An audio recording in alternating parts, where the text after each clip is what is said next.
Well, you done me, you've been melted. I tried to be chill, but you're so hot that I melted. I fell right through the cracks. Now I'm trying to get back.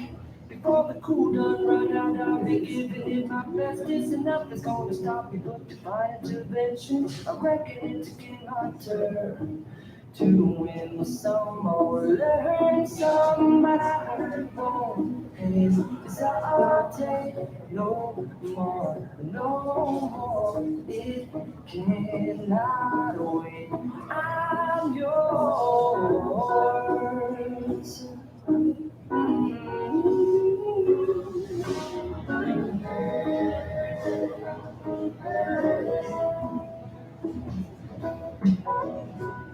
Open up your mind and see like me.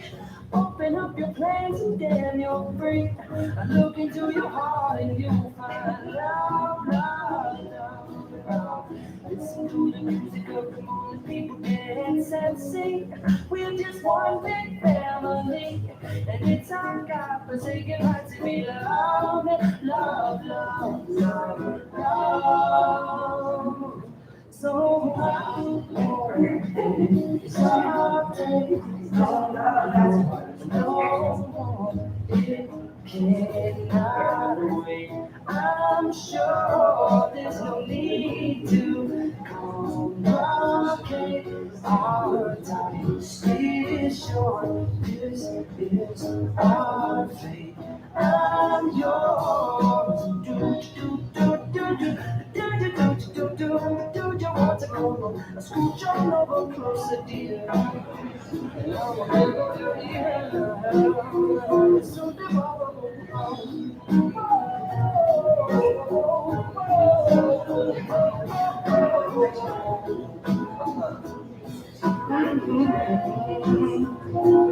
I've been spending way too long checking my toe in the mirror and bending over backwards just to try to see it clearer. But my breath fogged up the glass, and so I drew a new face and I laughed. I guess what I've been saying is there ain't no better reason to rid yourself of vanities and just go with the seasons. It's what we aim to do.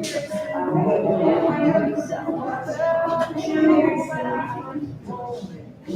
It's not our shame, no more, no more. It cannot wait. I'm yours. Open up your mind and see like me. Open up your place and then you're free. Look into your heart and you'll find that the sky is yours. So please don't, please don't, please don't. There's no need to complicate. Cause our time is short. This is our fate. I'm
Hi, how are you? Good.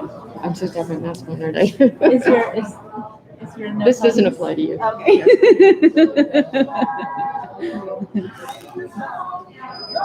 You both look gorgeous. You kind of match with the floral thing. Yeah, Floral. yeah, I like it. It's So- so hard with the glasses in the mask. It's I was horrible. like, I was Yeah. like, I'm not going to be able to see, but I can't do masking Well, glasses. fortunately, when we're at the microphone, this is live, by the way, but the live feed has already started. So, Oh, okay. we can take our masks off while we read. Okay. I can put my glasses on and see what I wrote down. And not walk through me Oh, taking that's- Sherry's spot. Oh, you are going to? If I need to. If you need to. Yeah, I popped me right from her. She's okay.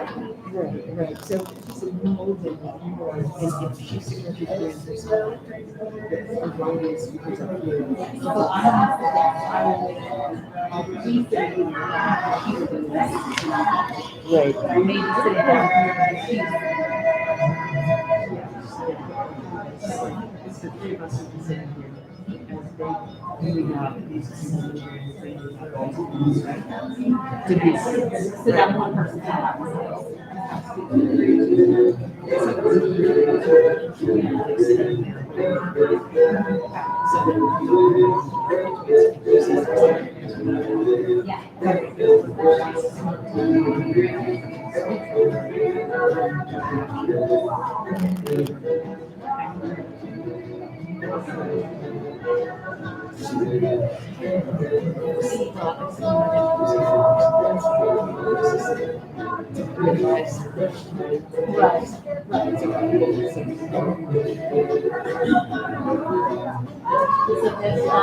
It is neat. Yeah, some of the kids, they like to do that, yes, stand up. And I would pay attention.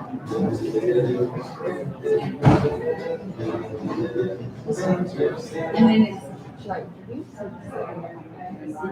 Yeah, just say who you are. Yeah, yeah, that's it. All right. I had totally forgotten. Yeah, because I mean, she had told me she couldn't read, so I knew you were the backup, but I Yeah. didn't know that that was stuff. No, I It was at work. yes. The choice we could have just called a speaker sit.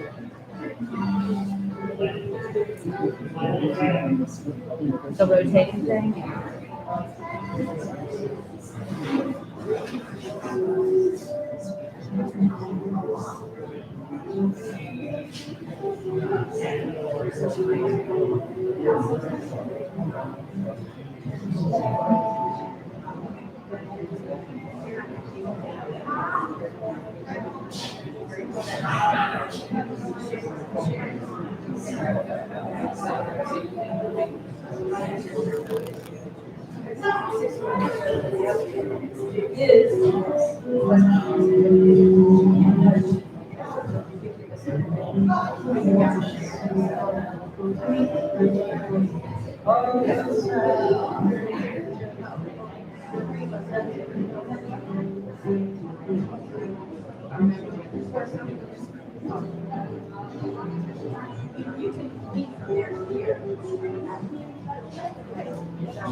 Wooden ships on the water, very free. Easy, supposed to be. Silver on the shoreline, let us be. Talk about very free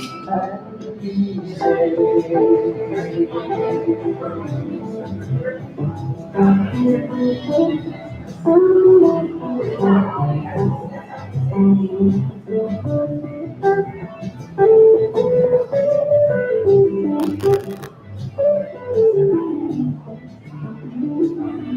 all the places I watch you ride.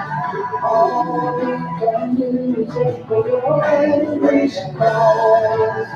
Stare back on human feelings like we are leaving. You don't need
go. Take the system in my lap.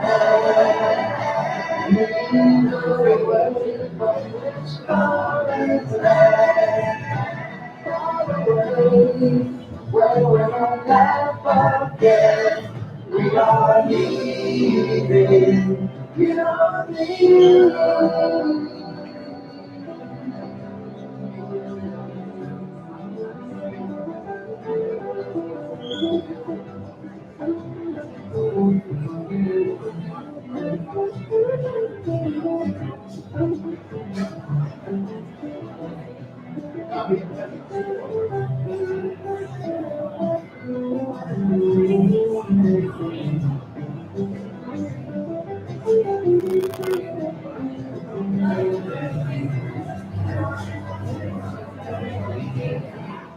It's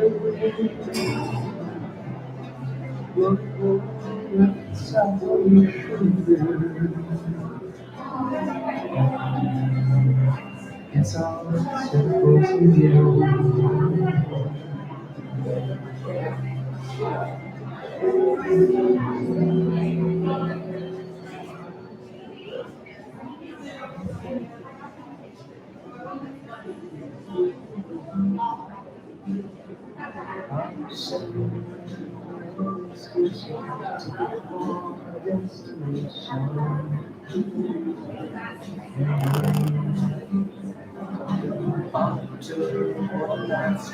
Suitcase and guitar, never stopped with me, and promoted out of one man band. Oh, down, I wish I was home down. Home, when my thoughts are skating home, when my music's playing home, when I got life inside me. Every day is an endless cigarettes and magazines. And each town looks the same to me. These are the factories, and every stranger's face I see reminds me that I long to be home down. I wish I was home down. Home, when my thoughts are sleeping, home, when my music's playing, home, when my eyes breathe inside to me. Tonight I'll sing my songs again, I'll play the game and pretend. Where all my words come back to me in shades of mediocrity, like emptiness and harmony. I need someone to comfort me. Homeward bound, I wish I was homeward bound. Home, when my thoughts are screaming home, when the music's playing home, when my life breathes inside of me.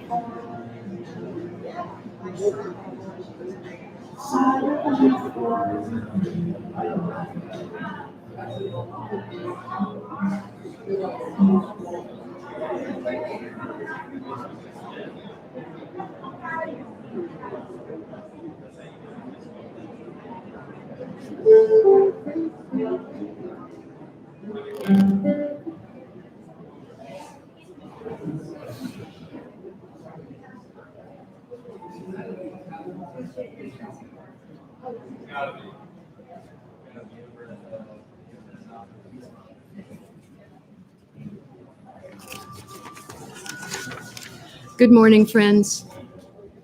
Probably ought to turn the microphone on. Where'd Robin? JK? JK,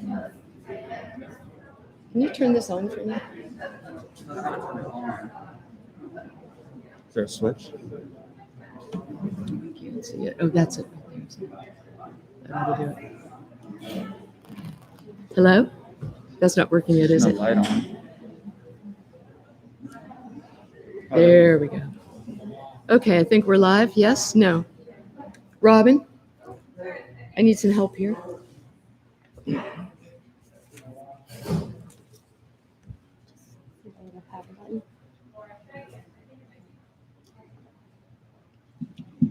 Oh, it is on. All right, I was just anxious. Okay. Good morning and welcome. I'm Laura Newton. Before we begin, I'd like to remind you to keep your masks on inside and to silence your cell phones. And because we're live streaming, please don't stream the event yourselves on your phone here or surf, because we need all the bandwidth we can get to make sure that the live stream is full-bodied. Also, the family would like to thank all the friends and family who helped with Lyn's care in her last several months, including Heidi, Nancy, Mary Sue, Peggy, Corinne, Barry, Gary, Linda H., Linda S., Anne, Tandy, Jan, Kenny, Roseanne, Gretchen, Susan, and Laura. Thanks to all of you. Like many of you, my life has been stitched together with Lyn and Anthony's for most of my adulthood. In 1987, I officiated at Lyn and Anthony's wedding celebration, one of the greatest days ever. In 1988, I took my husband, Terry, when we just started dating, to meet them because I'd promised them that I would never date anybody they didn't like. Fortunately, they did. A month later and 33 years ago, I coached Lyn through her labor with Carrie. And in all the intervening years, there were weekends at the beach, life celebrations, and passages. 2 weeks before Lyn died, when she couldn't speak very clearly anymore, she directed me to sit with her in front of her eyesight computer to watch a TED Talk about how the language we speak shapes the way we apprehend the world. She was fascinated by how an Aboriginal people in New Zealand negotiate the world without the concept of left and right, but rather through cardinal directions. It was a quintessential Lyn Kittle moment. I'm sure many of you have had those, where she maintained that fierce intellectual curiosity and the burning desire to share it with each of us throughout her life. 2 weeks later, with Anthony sitting close by, Heidi and I bathed Lyn's body, dressed her in a sarong Lyn had made and her daughters had chosen to be her final garment.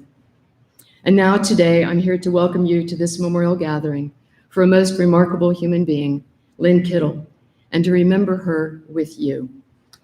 Lyn was a generous friend and mentor to people from around the world, including grad students from Russia, China, and Iran. Friends and family are with us today via live feed from the west coast of the US, Italy, England, Australia, and probably a multitude of places I haven't heard about yet. But Lyn lived here amongst us, a vital and driving force in our community and in all of our lives. This morning, you'll hear from people representing some of the myriad facets of Lyn's rich life: family, friendship, books, science, social justice and daughters, marriage, and, wait for it, songwriting.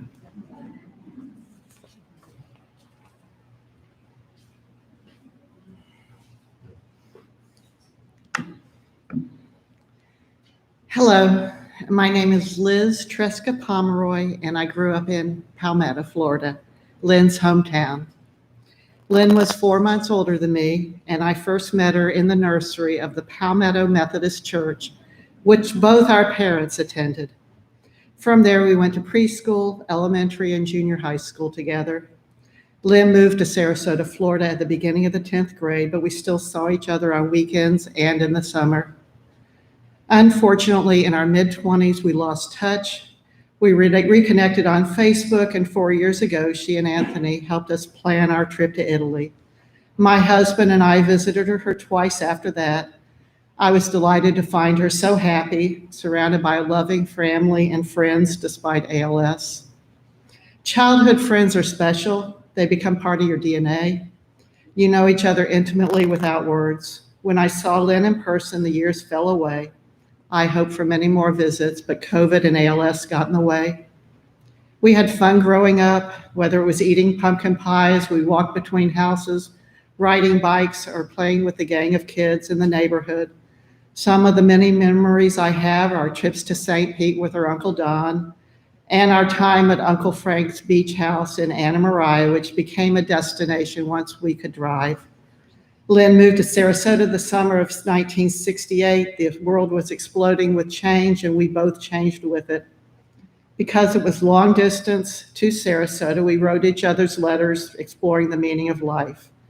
Lyn's family moved again in 1970, this time to Tallahassee. We saw each other often, but I no longer knew the intimate details of her life, other than her father's tragic death 1 year later. I am proud to have known Lyn. The world feels lonelier knowing she is no longer with us.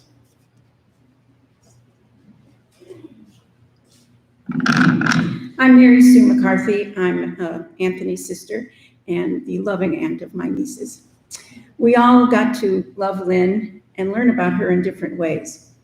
And one of the ways I learned about Lyn is when I was visiting, she was really into watching Stephen Colbert. And if you all watch, you know, he asks celebrities 15 questions. And I thought, wouldn't it be fun if some night with the family we did the 15 questions? And because it was sometimes difficult to understand her, especially when she was tired, I said, I'll go ahead and ask you the 15 questions and write down the answers. And then when we play with the family, I'll have your answers if you don't have the energy to answer them. And she said, okay. So we never got to play with the family, but I kept the 15 questions and answers. So, Lyn, what is your best sandwich? Lyn said, grilled cheese, tomato, mayo, and mustard. What is the one thing you own you should throw out? And she said, my body. Really, there's so much, she said. And I said, apples or oranges? And native Floridian Lyn said, apples. Scientist Lyn, what happens when we die? She said, our energy is redistributed in the universe. See the first law of thermodynamics. And what's your favorite action movie, Lyn? The original Star Wars. What's your favorite smell? Frangipani. What's your least favorite smell? Spoiled tofu. Okay, Lyn, is exercise worth it? An emphatic no. What's the most used app on your phone? I don't think anybody would be surprised to really know her that she said, the Washington Post. What song would you listen to for the rest of your life if you could? And she said, what a wonderful world. And the last question, describe the rest of your life in 5 words. And she said, sitting in this damn chair. That was our Lyn.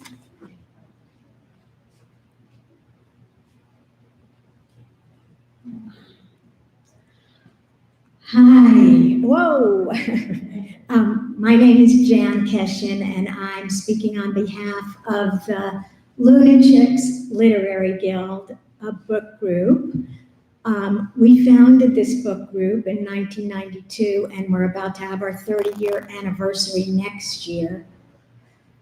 We started out with pretzels and wine at my house and quickly evolved into a full-course dinner. We always loved when we got to meet at Lyn's house because that meant Anthony would cook for us.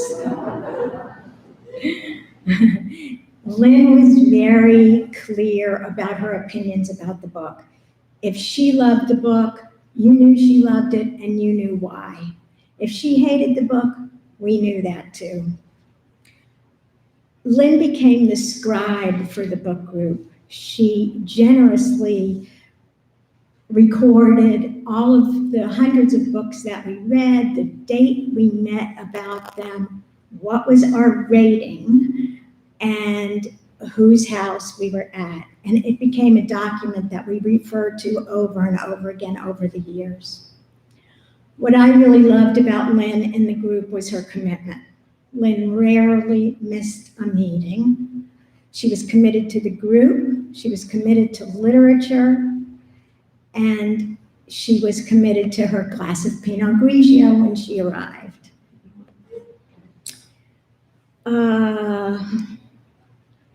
I was lucky enough to travel with Lyn. You know, she was an intrepid traveler. Went to Italy in 2016, post-ALS diagnosis, and she was tired sometimes and it was hard for her, but you could tell she was having a ball. And I also was lucky enough to accompany her one weekend to Jacksonville for her visit to Mayo. My God, I'm so shaky. It was interesting because she was the darling of the department. As soon as she walked in, everybody was like, hi, Lyn, and she would greet them with her characteristic smile, and it was really a pleasure to see how appreciated she was there. I'm going to close with this, what Sarah Ricklick wrote to me when she heard I was doing this. Sarah's a member of the Lunatics also. We already miss Lyn and are learning to settle for our memory of her beautiful smile as she herded us through our book rating ritual at the end of our meetings, getting us back on track for just another minute, always with a smile.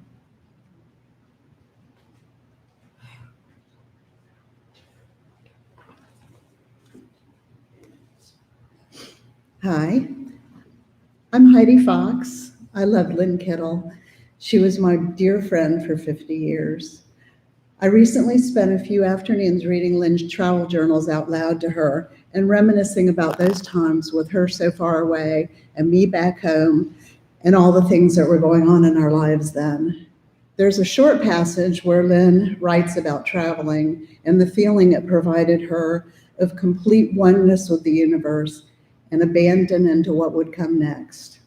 Of course, this is embedded on a page with a detailed record of what had been spent that day on food, postage, and lodging, and what was projected for the next. Her minimalist but thoroughly organized approach always reminded me of lines from a John Shardy poem. Never stroll away from camp without a brush, a comb, a compass, and a postage stamp to mail yourself back home. Lyn and I never traveled together, but we were fellow travelers through the adventure of our entire adult life. It's hard to believe how much unfolded from love at first sight in the Godby parking lot. School, college, friendships, lovers, travels, husbands, pets, family, jobs, children, houses, weddings, funerals, illnesses, politics, community, martinis, books, puzzles, and beaches. I think our friendship provided that magic travel feeling for both of us. In addition to all the things we did together, there was just being together. And that was a precious fold in time. A safe space tucked away where there was connection and understanding, honesty, and acceptance. Lyn had a keen intelligence and the ability to engage with you completely. Her love was a remarkable gift to me, and I hope mine to her. The adventure continues as her family and mine are woven tightly together for the rest of time. I love you, Anthony, and Carrie, and Christiana, and Hallie. I will be here, as I promised Lyn Kittle I would, to love and support you in whatever way I can.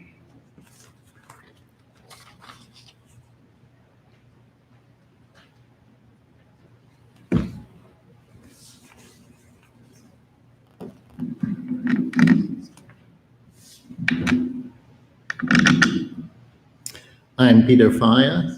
I am from FSU, and I am under strict instructions from Anthony to limit my remarks to an hour. I'll try, but going through the 760 pages will be difficult. So nominally, I was Lyn's boss, but only nominally. Nobody was Lyn's boss. We're collaborators, we were partners in crime. In 1994, me and Lyn were tasked with rejuvenating our graduate program in the Institute of Molecular Biophysics.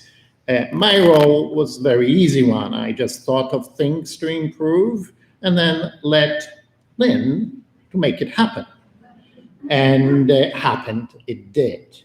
The program which we have today was very much the program Lyn implemented 25 years ago.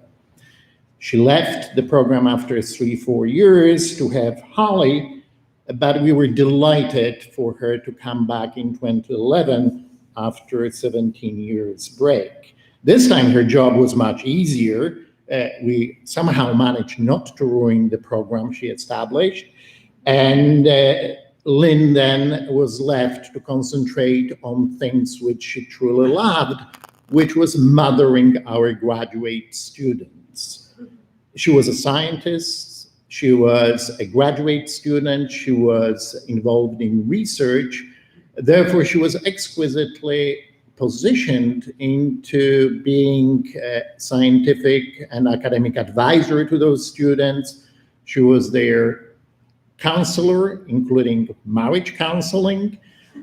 She was psychiatrist. She was also a friend and a family to those students.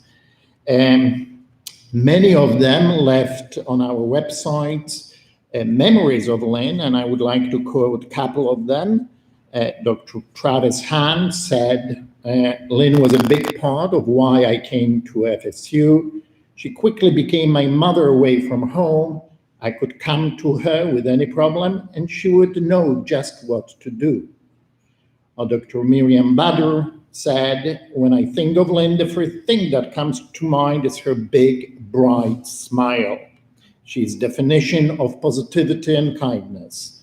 I remember parties at her house, bringing us all together and helping us navigate stressful times, always there. Just to emphasize that, how many of us who are administrators would have their charges name their respective firstborn children after us? Dr. Misha Kopelev and his wife were so close to Lyn that they named their daughter Jessica Lyn, and Lyn with one N, so there is no mistake after whom they named the child. Only yesterday, I received a note from a graduate student of ours who is now a professor at Emory University. He never actually overlapped with Lyn, but he was very aware that it was Lyn who created the culture of the program. And he wanted me to say how grateful he was. Well, we're all very grateful. And the only thing which I could add is that Lyn's legacy will live on. Thank you.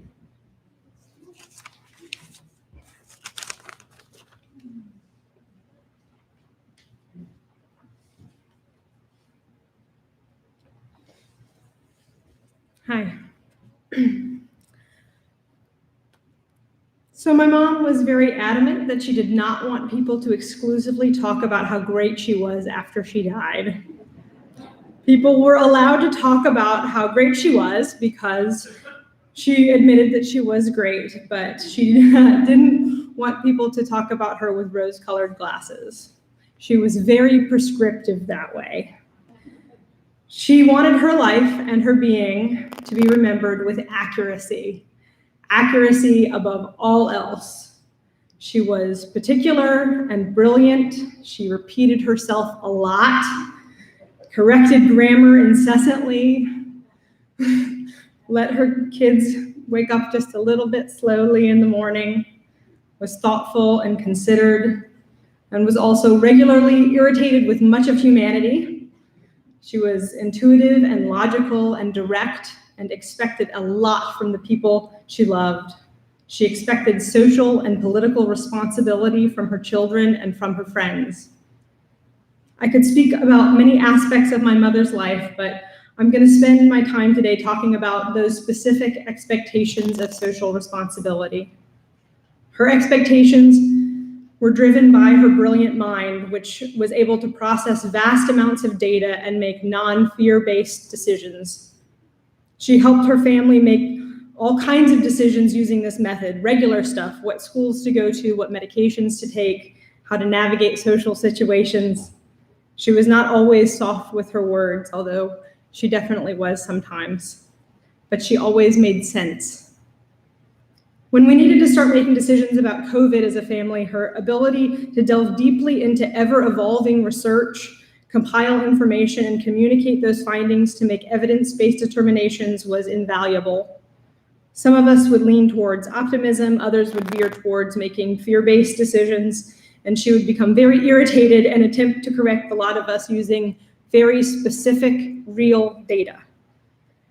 So there are some things she felt strongly about that I'm going to speak to today while I have this wonderfully captive audience. Unfortunately, I will likely not do it as well as Lyn Kittle would have. Please forgive me. So if you're here in person, that means that you have been fully vaccinated against COVID-19 if you're over the age of 12. Well done. But that is not the end of your personal social responsibility. We have not yet reached community immunity, and it is the responsibility of each of us to have the hard conversations with people who are vaccine hesitant to convince them to get vaccinated. Whether to get vaccinated may seem like a personal choice only impacting the individual, but these decisions impact us all. Collectively, the unvaccinated population fosters an environment where vaccine-resistant variants could spread and put all of us at risk. The unvaccinated population is putting additional unnecessary strain on our fragile healthcare system and even our economy. Individually, those electing not to get vaccinated are putting those ineligible to be vaccinated at risk. These are things that matter to us all, and we all have a responsibility to public health to combat this misinformation. Please do not be complacent. Push your loved ones to get vaccinated. Talk to the friend of the friend. Push them. A cultural shift is going to be necessary for our civilization to be successful through this and other epidemics and pandemics. We have to create an environment where electing to not get vaccinated for communicable diseases is socially unacceptable. If you struggle with those conversations because you tend to have panic attacks, find innovative ways to do whatever you can to get more people vaccinated. For example, hijack your mother's funeral to talk about vaccination. It's your social responsibility. Like voting, which leads me to my other preachy point. Many of you received and perhaps relied upon Lyn's picks come election time. Her list of candidate picks went to hundreds of people. I cannot think of someone so far outside the political scene who had such a far-reaching impact on local elections. Some of you, I won't name names, have told me that you literally just voted for whoever Lyn Kittle told you to because you didn't have time and you trusted her and you knew she had done the research. Well, as you may have heard, Lyn Kittle is unfortunately now dead, and you won't be receiving Lyn Kittle's picks this year or next election. That does not mean that you get to leave all of the judges and soil and water board seats blank or fill them in at random.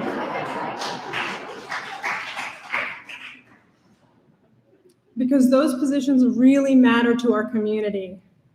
So do the research yourself.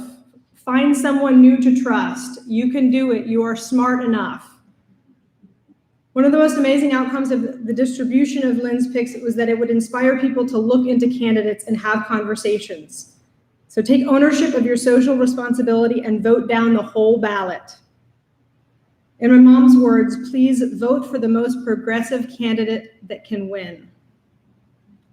To be honest, I'm totally lost. I've spent my time today talking about subjects that are universal and directive and a little preachy, because the truth is I've lost my mom and my friend, a friend who had a sharp tongue and mind and guided me through things like this. And then I lost her Uncle Frank, my grandfather, on Tuesday of this week, a fascinating man who shared her wit and political prowess, and grappling with these mountainous losses feels untethering. We lost parts of my mom over the last 6 years, but her sharp tongue and ability to research and parse data stayed until nearly the end. So while I was able to grieve other pieces of her slowly, now I start the work of grieving that final loss, that holistic loss. I look at Ross and at Ben, and I think, how can I make sure to build a life for them as fascinating as the one she built for me? How can I instill in Ross a commitment to community and the world as she did in me? How can I possibly thank Ben for his commitment to our family? All he has given and sacrificed for me, for my mom, for our family through so many years of my mom's illness. How can I make sure to take them traveling? She made me promise to take Ross traveling, specifically to Australia. But to do that, we have to suppress this pandemic much more effectively. Some days I'm so disheartened and so discouraged, I don't know that it could ever be possible. I worry that humanity will not step up. But if you all go out and convince someone to get vaccinated, go make sure you vote and vote well during the next elections, I'm sure it will really help me process my grief. It'll really do well by my mom's memory, or not. But you should do it anyway, for you. Thank you.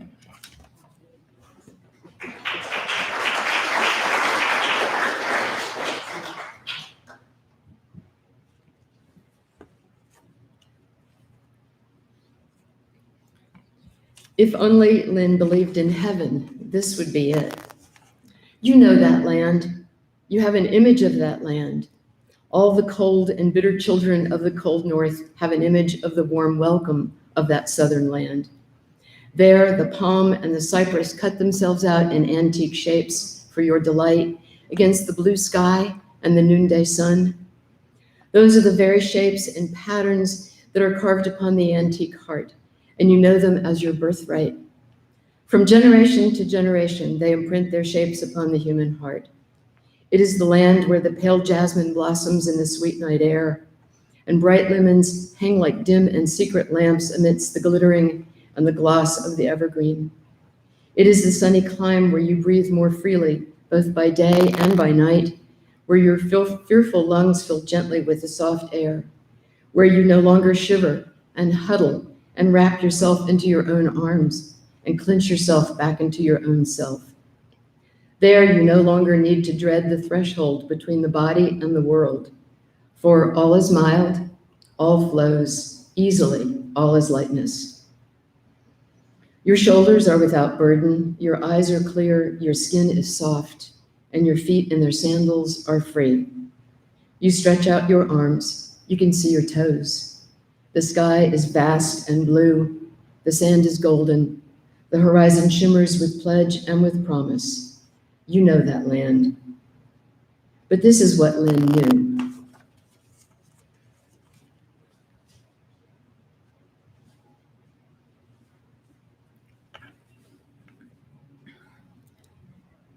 You want a physicist to speak at your funeral. You want the physicist to talk to your grieving family about the conservation of energy so they will understand that your energy has not died. You want the physicist to remind your sobbing daughters about the first law of thermodynamics, that no energy gets created in the universe and none is destroyed. You want your daughters to know that all your energy, every vibration, every BTU of heat, every wave of every particle that was their beloved mother remains with them in this world. You want the physicist to tell your weeping kids and grandkids that amid the energies of the cosmos, you gave as good as you got. And at one point, you'd hope that the physicist would step down from the pulpit and walk to your broken-hearted spouse there in the pew and tell him that all the photons that ever bounced off your face, all the particles whose paths were interrupted by your smile, by the touch of your hair, hundreds of trillions of particles, have raced off like children, their ways forever changed by you. And as your widower rocks in the arms of a loving family and friends, may the physicist let him know that all the photons that bounced from you were gathered in the particle detectors that are his eyes. That those photons created within him constellations of electromagnetically charged neurons whose energy will go on forever. And the physicist will remind the congregation of friends how much of all of our energy is given off as heat. There may be a few fanning themselves with their program as she says this. And she will tell them that the warmth that flowed through you in life is still here, still part of all that we are, even as we who mourn continue the heat of our own lives. And you'll want the physicist to explain to those who loved you that they need not have faith. Indeed, they should not have faith.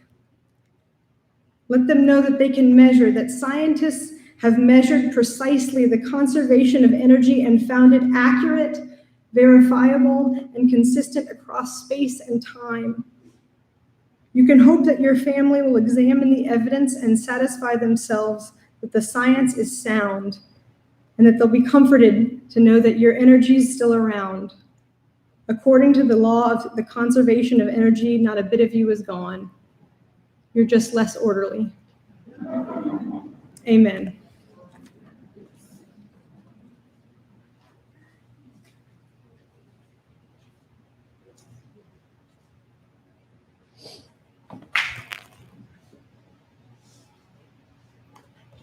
My name is Anne, and I'll be reading the reflections that Anthony wrote about his Lyn, my best friend and the love of my life.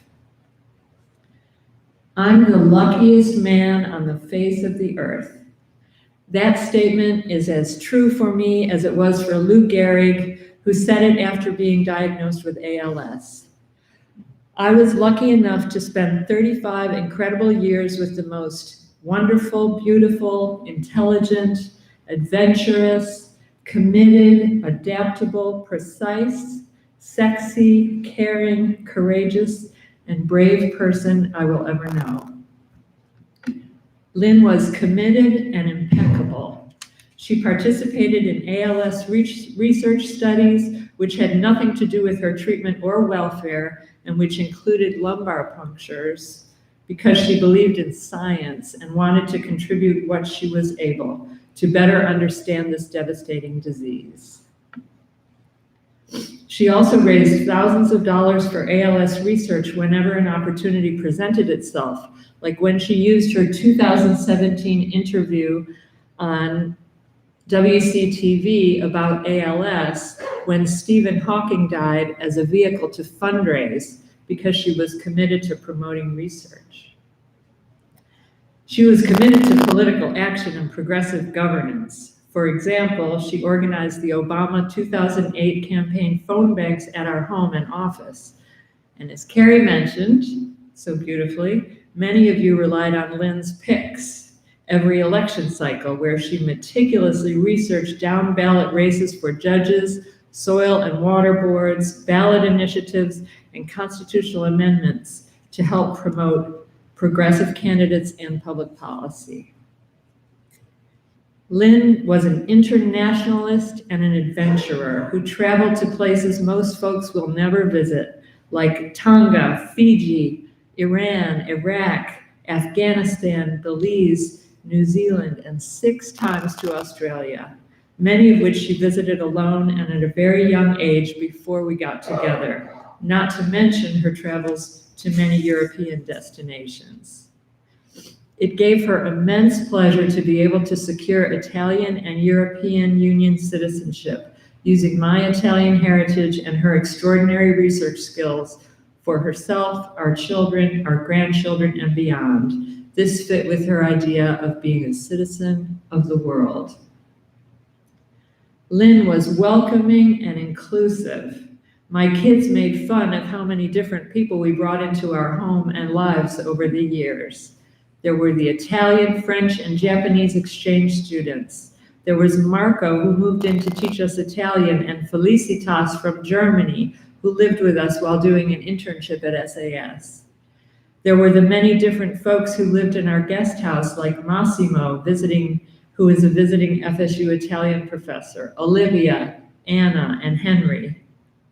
And there was Shirin from Iran, one of the last students Lyn recruited for MOB, for whom Lyn served as a loving, surrogate American mother figure. All these folks were welcomed by Lyn with open arms and became part of our extended international family. Her ALS disease had a different trajectory than that of most folks. Many die in less than 2 years with a rapid decline in function. Lyn survived almost 7 years since her onset in October of 2014. She only declined significantly in the last year and a half, with the most rapid decline occurring in her last 6 months. For 5 years, the biggest loss was the use of her right hand and arm. ALS is a disease of progressive loss of use and function. She accommodated that loss of use by becoming left-handed. Interestingly, left-handedness has always been a valued trait by her. Her mother, Nelda, was left-handed, as were Lou Gehrig, Obama, Oprah, Bill Clinton, Steve Jobs, and other successful people. She began to paint mostly birds with her left hand and successfully replicated her beautiful right-handed cursive writing with her left hand. When she lost her ability to use her left hand, she began painting with her eyes on her eye gaze computer, technology computer. An example of each of these pieces of art is on the display table. The years after her diagnosis were used for travel. We went to Ireland, to Italy 3 times, Canada twice, New England and New York City and state, among other locations, and we traveled to Tennessee to donate her great-great-grandfather's Civil War diary to the Tennessee Museum of History. She would even use our frequent trips to the Mayo Clinic in Jacksonville as romantic getaways, with special dinner reservations at a fine dining restaurant where she had a special table and a special server. Lyn was brave and courageous. She knew very early on that she was not going to use the life extension techniques like feeding tubes and ventilators that many ALS patients use, because she could not envision a quality of life like that. She was not afraid of dying, which does not mean that she did not have the fear of that unknown or the loss of her loved ones. But she understood that when her life no longer had the things that made it worth living and that she valued, that she would let that life go. Lyn got enormous pleasure from her family and friends, and especially from her young grandchildren, Mason and Ross. But when she could no longer use her eye gaze computer, which was her connection to the world, and when she lost the ability to speak understandably, she lost her last 2 areas of agency and control. There is no question in my mind that she willed herself to death, not only to save herself from the suffering that she experienced the last few months, but also as a final courageous gift to her loved ones who were caring for her. We spent a lot of time over the last 6 years talking to each other about death. We reflected on our lives and what our legacies would be after we were gone. For Lyn, her wonderful and amazing children who cared for her and miss her so much are a special legacy. All those of us close to her already miss her clear-headed, wise counsel and her ability to truly listen, both of which we relied on for helping us problem solve. She also considered our marriage as part of her legacy and was proud, as am I, that our children have told us that they view it as a model of a good relationship. I met Lyn through her high school friend and my dear friend Heidi Fox, who had it in her head before we met that we would make a good couple. She kept coming up with opportunities for us to get to know each other. When Lyn told her mom when we first got together that she had a serious boyfriend, her mom asked if I was smart. Lyn lied and said I was. But her mother understood that she needed a partner who could engage with her on the intellectual level that she operated on, so I did my best to keep up with her. There were other things that many of you are aware of that she considered her legacy.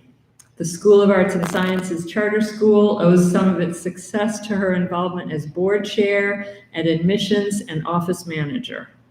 Her contributions to the Institute for Molecular Biophysics has already been mentioned by Peter, especially her relationships with the program's graduate students and the guidance she provided them. She gave of herself to grassroots community, Luna Chicks Literary Society, Montessori Co-op Early School, and many others. But her most important and lasting legacy is articulated in the poem Late Fragment by Raymond Carver. And did you get what you wanted from this life even so? I did. And what did you want? To call myself beloved, to feel myself beloved on this earth. This is why she was sent to earth, to be beloved by so many, but especially by me, by Anthony.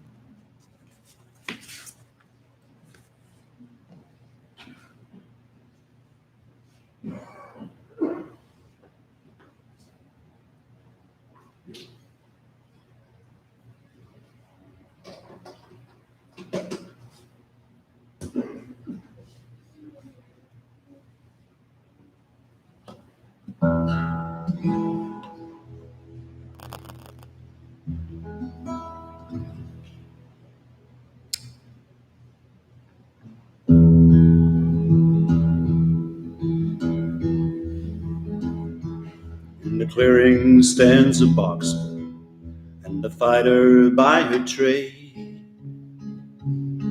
and she carries the reminders of every glove that's laid her down or cut her till she cried out in her anger and her pain.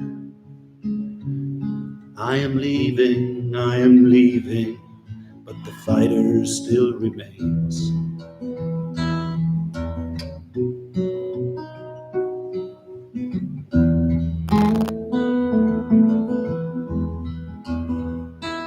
La la la la la la la la la la la la la la la la la la.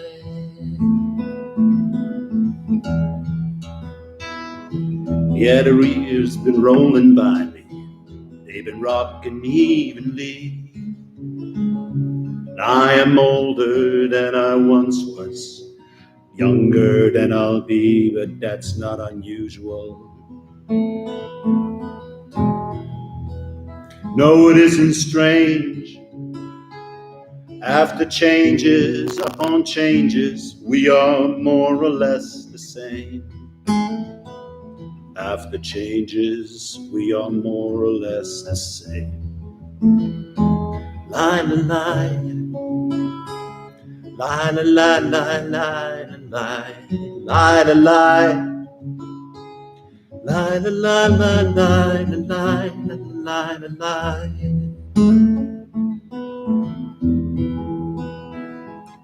So I'm throwing out my winter clothes, wishing I was gone, going home, where those Tallahassee winters are leading me,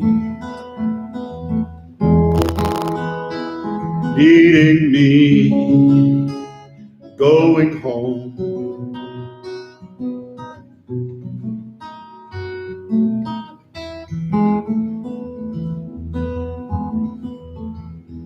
La la la la la la la la la la la. La la la la la la la la la la.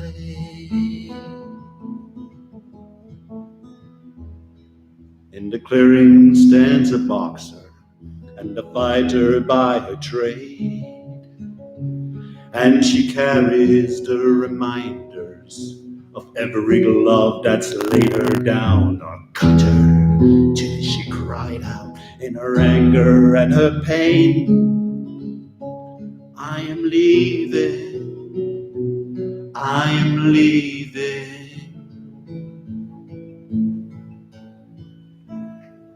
but the fighter still remains.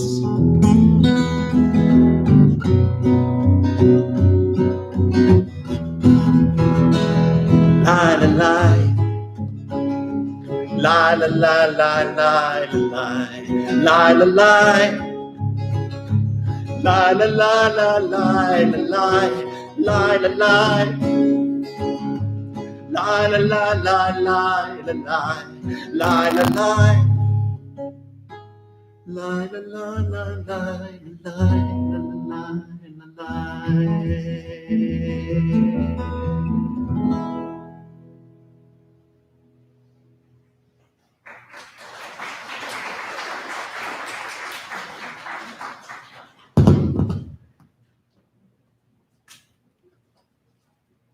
Thank you all. Go forth and get vaccinated and vote.